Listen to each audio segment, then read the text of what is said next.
So the other day, the knob completely broke off out here on my spigot outside for water. And I don't actually like the spigot anyways. It points down. It's really hard to get to. So I'm going to replace it with this new one. It's going to point kind of at an angle rather than completely down. It should probably, hopefully just work a little bit better, be a little easier to use. So the tools that I'm going to need here are real simple. It's just going to be the new spigot that cost me about $10, a little less. Some Teflon tape for the connection, and a plumber's wrench. This is not actually necessary. This is out here for another reason. Before getting started, I want to make sure that the water is completely off.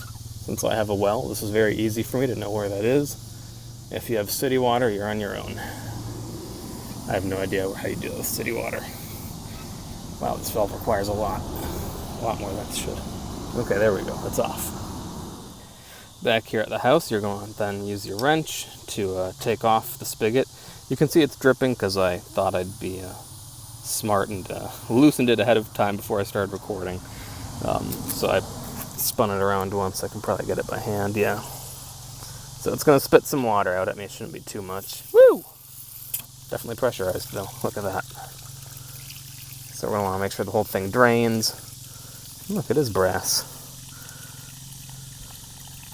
Couldn't tell. It's been out in the weather for a long time. While that's draining, let's just make sure. Yep, the size is right. So what I'm going to do is, just to be safe, I'm going to thread it with some Teflon tape here. You always want to go counterclockwise since you're going to be spinning it clockwise. And look, it's done already. So I'm going to be spinning it in clockwise. So I want to go around counterclockwise.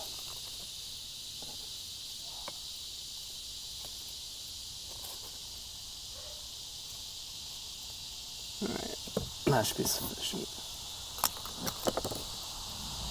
Kind of sloppy, but I'm not worried about it. So I'll start by just putting it in hand tight.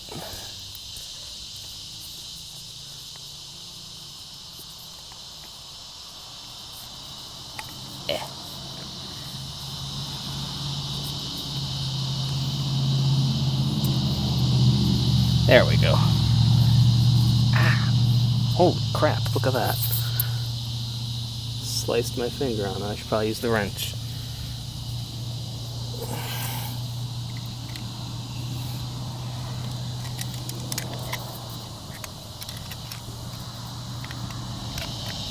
Let's see.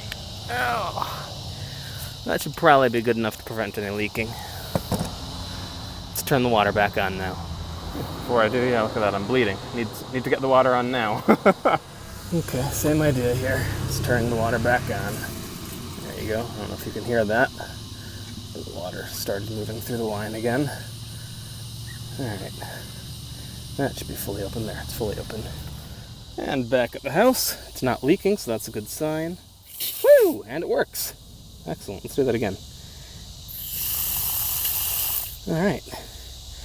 Now I can connect my hose to it and then use the hose again. So that was a piece of cake.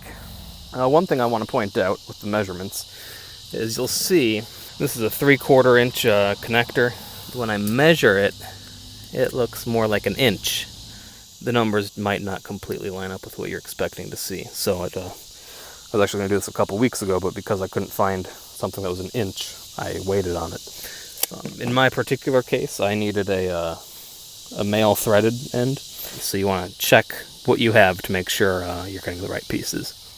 I hope this video has been helpful and makes it less scary if you need to do this on your own house. Anyways, that's all I got for today.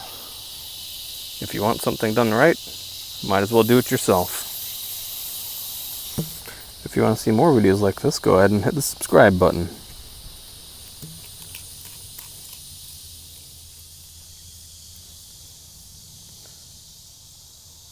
No leaks, excellent.